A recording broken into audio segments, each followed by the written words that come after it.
อน6 เดือน 7ปีนี้มีประเพณีคือบุญบังไฟพี่น้องบ้านต่างก็ได้ละแหนกันมาฮอดบุญประจำปีมีประเพณีสืบทอดกันมาก่อนจะเริ่มต้นเฮ็ดนาต่างก็มาลิ้มบุญให้สนพ่อแม่เคยทำกันมาเพื่อภาวนาขอฝนจากแห่ผู้ใดก็ฟอนแห่บุญบั้งไฟแม่นบุญประเพณีที่สำคัญซึ่งเป็นเอกลักษณ์ทางด้านวัฒนธรรมและฮีตของประเพณีของปวงชนลาวที่สืบทอดกันมาแต่โบราณกาลจนถึงปัจจุบันทั้งนอนอยู่ในฮีต12ของประเพณีลาวเป็นบุญประเพณีที่มีความเชื่อถือของศาสนาในการเฮ็ดบุญบั้งไฟเพื่อจูดบูชาเทวดาอารักษ์มเหสักหลักเมืองเพื่อขอน้ำฟ้าน้ำฝนให้ตกลงมาถูกต้องตามฤดูกาลให้การทำมาหากินมีความอุดมสมบูรณ์พูนสุขปราศจากภัยแห้งแล้งน้ำท่วมเมื่อฮอดเดือน6เพ็งประชาชนก็ได้เริ่มกะเกี่ยมอุปกรณ์ที่จะเฮ็ดบั้งไฟไม้ที่จะเอามาเฮ็ดทานนั่นต้องแม่นไม้สะคางหรือไม้เปื่อยก่อนจะเอามาเผาก็ต้องมาผ่าแล้วนำไปตากแดดให้แห้งก่อนจึงจะนำไปเผาใส่กระฟุ้ยเพื่อบ่ให้เป็นทานที่กล้าใช้เวลาเผาทาน1-2 วันหลังจากเผาแล้วจึงนำเอาทานมาบดให้มุนละเอียด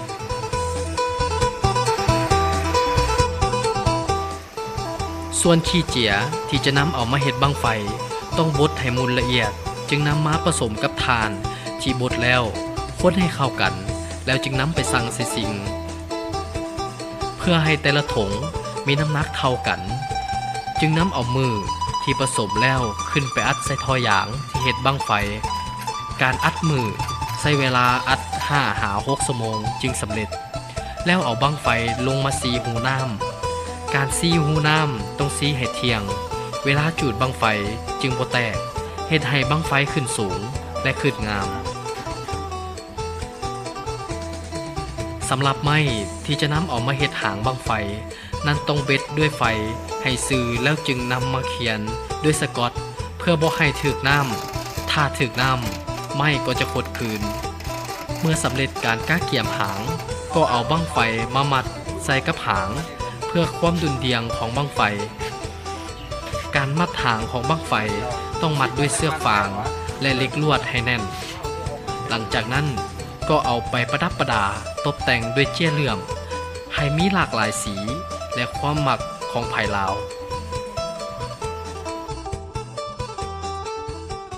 การเฮ็ดบั้งไฟแต่สมัยก่อนถึงปัจจุบันนี้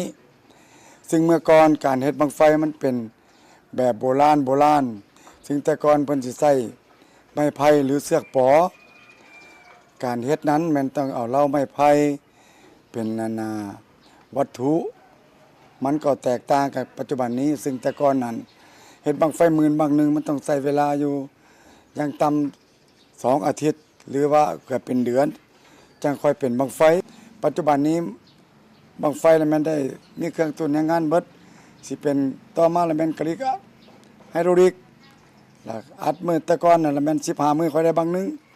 ปัจจุบันนี้อัดบั้งไฟหมื่นนึงได้ฮอด5บั้ง7บั้งซั่นความแตกต่างปัจจุบันนี้บั้งไฟนี่มันเพิ่นเอิ้นว่าบั้งไฟความไวสูงเป็นหยังจังค่อยเว้าคือในนั้นเพราะมือปัจจุบันนี้มันเป็นมือแห้งมันบ่เป็นมืออ่อนๆค่อยๆคือจังโบราณเพิ่นข้าพเจ้าก็เป็นผู้หนึ่งก็มีความดีอกดีใจภาคภูมิใจที่สุดที่เฮ็ดให้การเฮ็ดบั้งไฟอยู่ในประเทศลาวนี่นะที่ว่ามันก็ได้สอนลูกสอนหลานสืบต่อเฮ็ดได้เบิดสุผู้สุคนเพราะว่าอันนี้มันเป็นวิชาที่บ่สิ้นสุดมื้อใดเฮ็ดของประเพณีอันนี้บ่มีแล้วมื้อนั้นมันอาจสิเบิดไปบุญบั้งไฟก็ถือเป็นบุญประเพณีที่สำคัญของประชาชนลาวเฮาเพราะฉะนั้นเมื่อฮอดเวลาแล้วทางฝ่ายเจ้าภาพก็ต้องได้เสื้อเสริญเอาหลายคุ้มหลายบ้านมาร่วมน้ำกันโดยทางบ้านเจ้าภาพได้กะเกี่ยมสถานที่ไว้ต้อนรับและเป็นบอนพักเสาของคณะกรรมการในการต้อนรับประชาชนภายในบ้านก็มีการกะเกี่ยมข้าวป่าอาหาร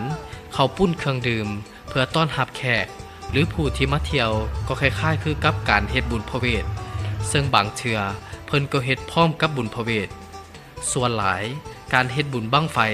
จะใหญ่หรือน้อยแม่นขึ้นอยู่กับองค์การปกครองบ้านตกลงกันจะเฮ็ดบุญบั้งไฟในปีต่อไปบางบ้านจะเฮ็ดบุญบั้งไฟทุกๆ3ปีบางบ้านก็จัดขึ้นในทุกๆปีบางท้องถิ่นก็พัดปีเฮ็ดนั่นก็ขึ้นกับแต่ละเงื่อนไขและปัญหาของแต่ละบ้านก่อนจะฮอดพิธีจุดบั้งไฟบูชาประชาชนจะมีการแห่บั้งไฟอ้อมบ้านซึ่งเป็นการแห่เชิญผีสางนางไม้มาเล่นบุญดังกล่าวผู้ที่ไปแห่บั้งไฟก็มีการแต่งโตวในคราบผีบางคนแต้มหน้าลิงลายชายแต่งเป็นหญิงพร้อมนั้นยังมีการแกะสลักไม้เป็นอวัยวะเพศหญิงสายแล้วมัดแขวนแอวเป็นความเชื่อถือของศาสนาพราหมณ์บั้งไฟแต่ละบั้งมีน้ำหนัก12โล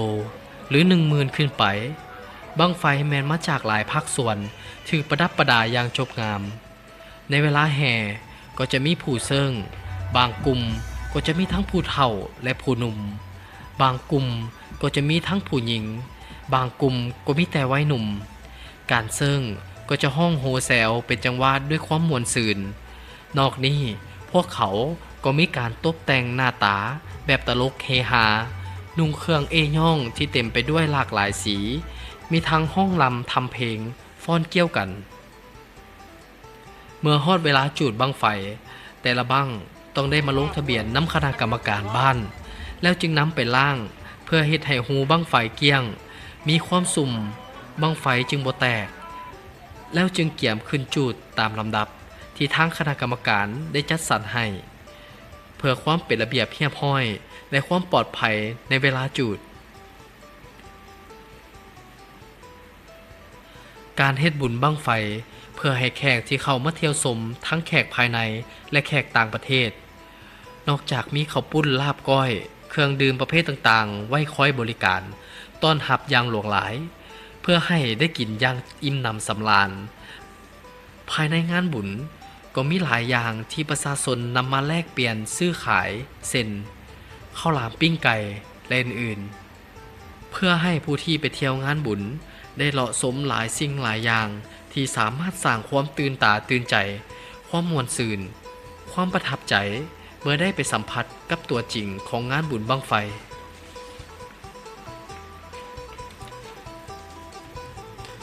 ในงานบุญบั้งไฟครั้งนี้ซึ่งมีมวลชนเข้าร่วมอย่างหลวงหลายด้วยความเบิกบานมวลซื่นเป็นต้นแมนการแห่ขบวนบั้งไฟและการแสดงมวยลายลาวฟ้อนลายเงาของชาวบ้าน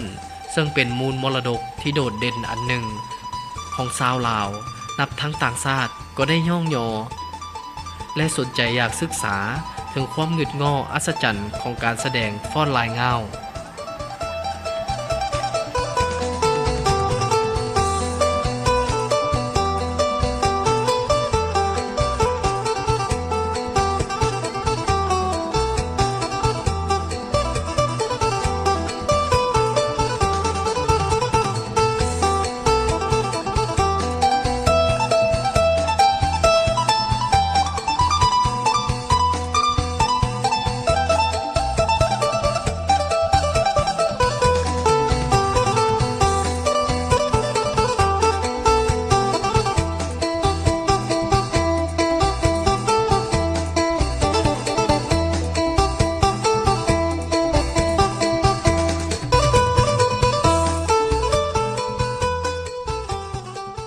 ข้าพเจ้าในนามตั้งหน้าคณะพระคณะกรรมการบ้านปากกระหยงมือนี้ที่ว่าเป็นอีกปีหนึ่งที่ว่าคณะกรรมการบ้านปากกระหยงพร้อมด้วยพ่อแม่ประชาชนจากต่างของค้างได้จัดงานบุญประเพณีขึ้น1 ปางอันนี้ก็เพื่อเป็นการสืบสาน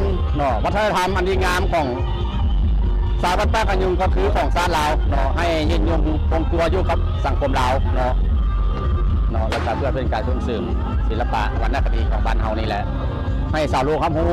ว่าประเพณีลาวเฮานี่มีคือแนวใดการประชาสัมพันธ์การท่องเที่ยวติดแทนกับแนวทางนโยบายของรัฐบาลที่เพิ่นได้เปิดการท่องเที่ยวประเทศลาวปี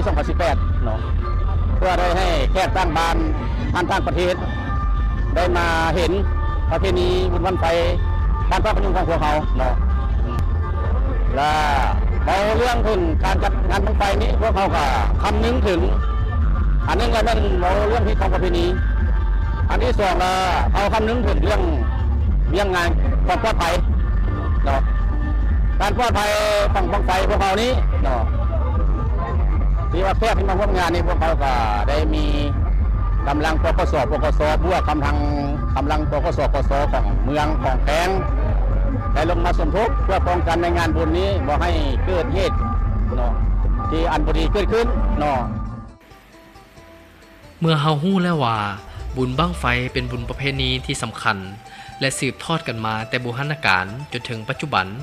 ที่ได้แสดงให้เห็นถึงวิถีชีวิตการลิ้นเป็นเอกลักษณ์ความม่วนซื่นทั้งเป็นการสรุปการผลิตฤดูแล้งและเกี่ยมเข้าสู่การผลิตฤดูฝนแล้วยังเป็นการเต้าโฮมความสามัคคีของพ่อแม่ประชาชนที่มาจากหลายบ้านที่ได้พร้อมเพรียงเฮี้ยงหน้ากันปฏิบัติฮีตของประเพณีของชาติลาวเฮาก็ควรปฏิบัติฮีตเก่าของเดิม